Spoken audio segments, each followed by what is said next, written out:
কে বললো তোকে? তুমি কি খাচ্ছ? আর ভালো করে বলো, কি খাচ্ছ?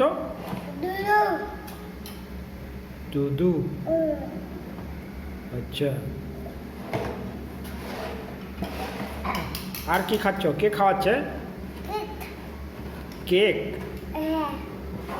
তোমাকে কে খাওয়িয়ে দিচ্ছে?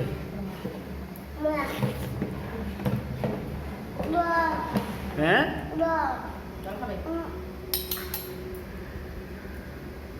দুধটা চলে যাও। পেট ভরে গেছে আর না।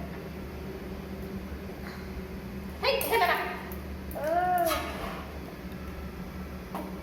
কতগুলো বিস্কুট তো তুই খাবি না সেটা আমি জানি। ওই 4টে বিস্কুট ওই জন্য আমি এনেছি। আবার 4টা থেকে হয়ে গেল 6টা। খাবি না? দাও আমি খাবো।